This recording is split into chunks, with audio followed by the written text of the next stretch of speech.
Hello friends, welcome to my channel Manju's vlog. ഇന്ന് ഞങ്ങൾ ഉണ്ടാക്കിയിരിക്കുന്നത് കാരമൽ ബ്രെഡ് പുഡിംഗ് ആണ്. അപ്പം വളരെ എളുപ്പത്തിൽ തന്നെ നമുക്ക് കാരമൽ ബ്രെഡ് പുഡിംഗ് തയ്യാറാക്കിയെടുക്കാം. അപ്പം വീഡിയോയിലേക്ക് പോകുന്നതിന് മുമ്പ് നിങ്ങൾ ലൈക്ക് ചെയ്യാനും ഷെയർ ചെയ്യാനും സബ്സ്ക്രൈബ് ചെയ്യാനും മറന്നു പോകരുത്. വീട്ടിലുള്ള കുറച്ച് സാധനങ്ങൾ വെച്ച് തന്നെ നമുക്ക് ഈ പുഡിംഗ് തയ്യാറാക്കിയെടുക്കാവുന്നതാണ്. അപ്പം നമുക്ക് വീഡിയോയിലേക്ക് പോകാം. കാരമൽ ബ്രെഡ് പുഡിംഗ് തയ്യാറാക്കാൻ പോവുകയാണ്. അതിന് ഞാനൊരു 6 ബ്രെഡ് പൊടിച്ച് വെച്ചിട്ടുണ്ട്. മിക്സിക്കകത്തിട്ടിട്ട് ഞാൻ സൈഡൊന്നും കട്ട് ചെയ്തിട്ടില്ല, അതേ രീതിയിലാണ് പൊടിച്ചെടുത്തിരിക്കുന്നത്. അതേപോലെ തന്നെ ഒരു 6 സ്പൂൺ പഞ്ചസാര എടുത്തിട്ടുണ്ട്. പിന്നെ 1 സ്പൂൺ കസ്റ്റാർഡ് പൗഡറാണ് ഞാൻ എടുത്തിരിക്കുന്നത്. പിന്നെ ഇതിനുള്ള ആവശ്യത്തിനുള്ള പാലും എടുത്തിട്ടുണ്ട്. അപ്പം ഞാൻ ആദ്യം പാത്രം എടുത്തിട്ടുണ്ട്. അതിലേക്ക് ഈ ബ്രെഡ് പൊടിച്ചിട്ട് കൊടുക്കാം.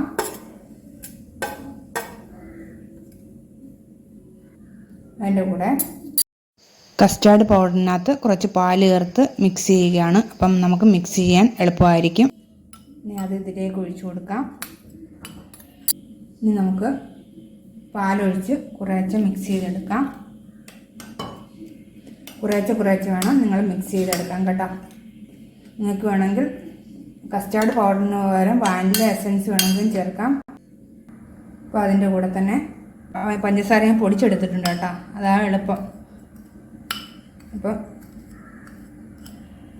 ഞാൻ അതിൽ പഞ്ചസാര ഇട്ട് കൊടുത്തിട്ടുണ്ട്. പൊടിച്ചതാകുമ്പോൾ പെട്ടെന്ന് നമുക്ക് പാലിൽ അരിഞ്ഞ് കിട്ടും. അപ്പോൾ അതൊന്ന് മിക്സ് ചെയ്ത ശേഷം നമുക്ക് വീണ്ടും പാലൊഴിച്ച് കൊടുക്കാം.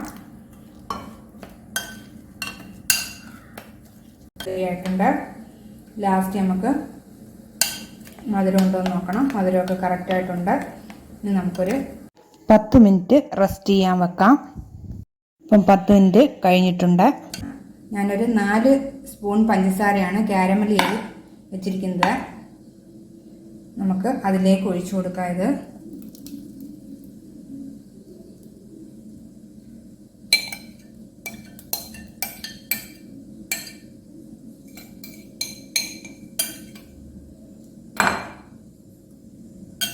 ഇനി നമുക്ക് ഓയിൽ പേപ്പർ കൊണ്ട് ഒന്ന് മൂടി വെക്കണം. കാരണം ഞാൻ ഇഡലി പാത്രത്തിനകത്താണ് കേട്ടോ വെക്കുന്നത്.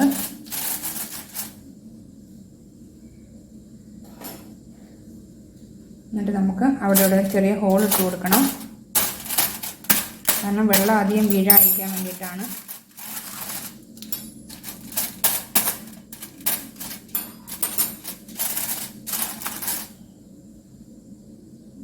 അപ്പം ഞാൻ ഇഡലി പാത്രം വെച്ചു, അത് ചൂടായിട്ടുണ്ട്.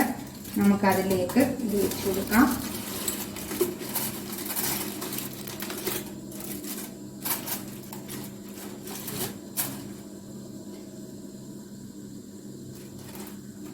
ഇനി നമുക്കൊരു 20 മിനിറ്റ് അടച്ചു വെച്ച് വേവിച്ച് 20 മിനിറ്റ് ആകുമ്പോൾ ഇത് വെന്ത് കിട്ടും. അപ്പോൾ 20 മിനിറ്റ് കഴിയുമ്പോൾ നമുക്ക് തുറന്ന് നോക്കാം. 20 മിനിറ്റ് കഴിഞ്ഞിട്ടുണ്ട്. നമുക്ക് ഈ പാത്രം തുറന്ന് നോക്കാം.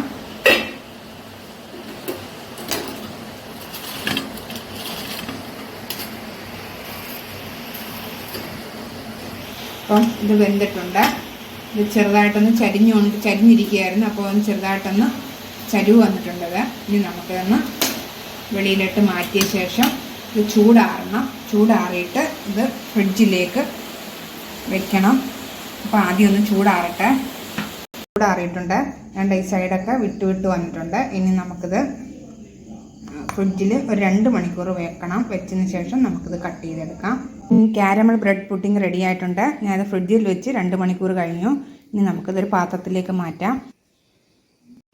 അപ്പം നമ്മുടെ കാരമൽ ബ്രെഡ് പുഡിംഗ് റെഡി ആയിട്ടുണ്ട്. നമുക്ക് കട്ട് ചെയ്തെടുക്കാം.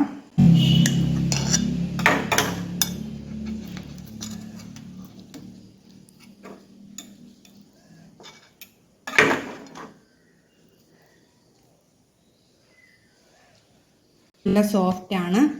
നിങ്ങളിത് ഉണ്ടാക്കി നോക്കണം. ഉണ്ടാക്കി നോക്കിയിട്ട് കമൻസൊക്കെ അയക്കണം. അപ്പം കുട്ടികൾക്കൊക്കെ ഇത് വളരെ ഇഷ്ടപ്പെടും കേട്ടോ.